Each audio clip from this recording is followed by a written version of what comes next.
बेटी को बेटी ही रहने दो। कमलेश जी पिछले 4 सालों से अपने बड़े से मकान में अपनी बेटी के साथ हंसी खुशी रह रहे थे। उनकी उम्र अब लगभग 65 को पार हो चुकी थी और बेटी अंशु अब 28 की होने वाली थी।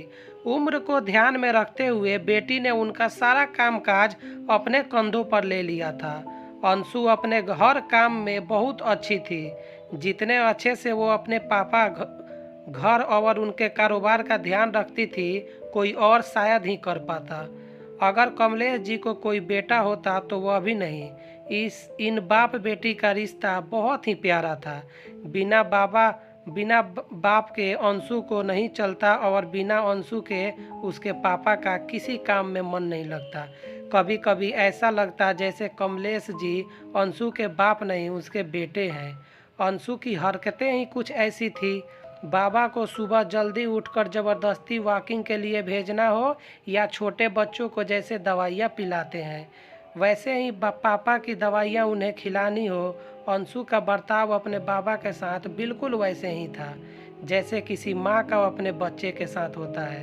अंशु के बाबा भी कुछ कम नहीं थे। जब जब अंशु उन्हें दवाई खाने के लिए देती तो आधी दवाई खाते और आधी छुपा लेते, लेकिन अंशु के नज़रों से बच नहीं पाते।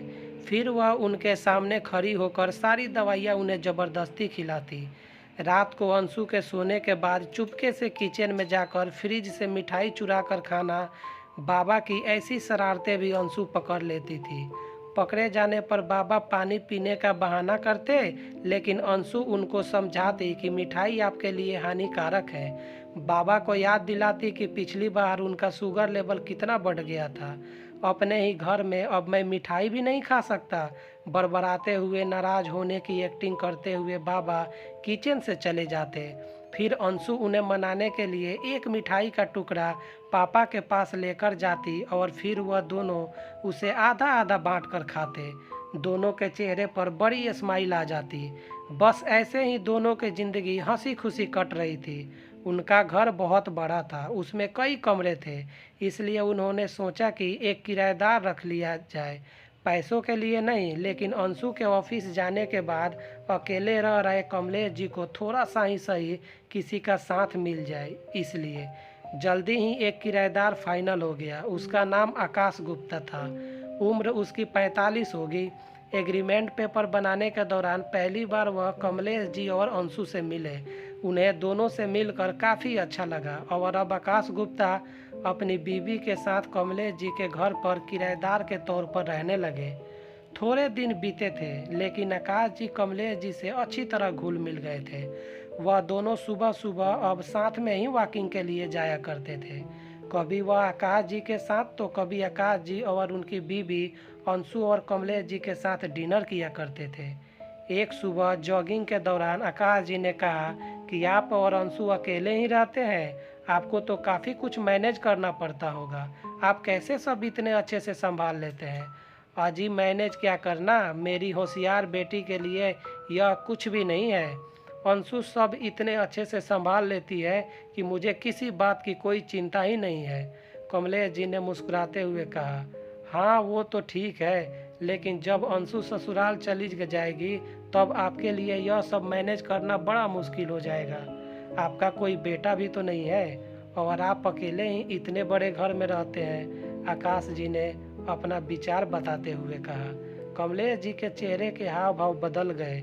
वह आकाश जी से कुछ कहना चाहते थे लेकिन नहीं कहा और बात बदलने के लिए उनसे पूछा, खैर वो सब जाने दीजिए, आपके कितने बच्चे हैं?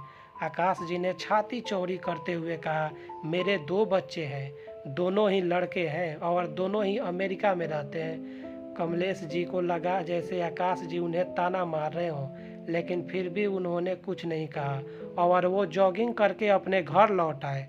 कुछ दिन बीते।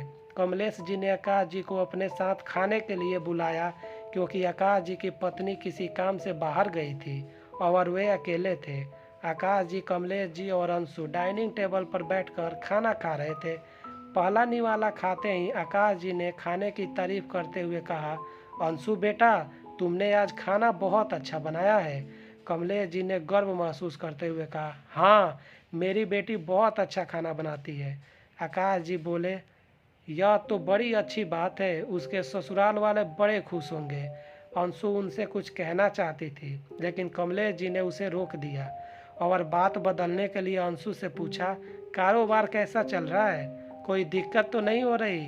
अंशु ने कारोबार की सारी जानकारी और स्थिति अपने पापा को बताई, जिसे आकाश जी भी सुन रहे थे और वह प्रभावित होकर बोले, वाह अंशु बेटा, मानना पड़ेगा, जिस तरह से तुम सारा कारोबार संभाल रही हो, तुम कमलेश जी की बेटी नहीं बेटा हो बेटा। अब कमलेश जी से ना रहा गया। उन्होंने कहा, पता नहीं क्यों आप सभी लोग बेटी को बेटे के साथ कंपेयर करते हो। ऐसा एक भी काम या एक भी फील्ड बताइए जिसमें बेटियों ने अपना नाम न बनाया हो।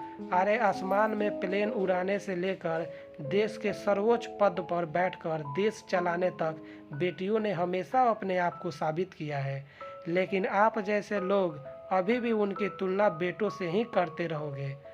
होते होंगे बेटे सबके लिए ज़्यादा इम्पोर्टेंट, मेरे लिए तो मेरी बेटी ही सबसे बढ़कर है। और मैं यह फ़ख्र से कह सकता हूँ, जो मेरी बेटी, इस बेटी ने मेरे लिए किया है, जितना प्यार मुझे दिया है उतना दुनिया का कोई बेटा नहीं दे सकता। चलिए मैं आपसे ही पूछता हूँ, आपके 2 बेटे हैं ना, बताइए वो साल में आपसे कितनी बार मिलने आते हैं? आकाश जी, दुनिया बदल चुकी है, अब आप भी बदल जाइए। बेटी को बेटी ही रहने दीजिए, उसे बेटा बनाने की कोशिश मत कीजिए। दोस्तों, आप जब भी किसी बेटी का सम्मान करेंगे तो एक बेटी की तरह ही करना। ऐसा कभी मत कहना कि तुम बेटी नहीं बेटा हो, क्योंकि बेटियों ने अपनी एक अलग ही पहचान बनाई है। दोस्तों, अगर ये वीडियो आपको अच्छी लगी हो तो लाइक करें, सब्सक्राइब करें और ज़्यादा से ज़्यादा शेयर करें। दोस्तों, मैं डेली एक वीडियो डालता हूँ, तो इसलिए चैनल को सब्सक्राइब कर लें।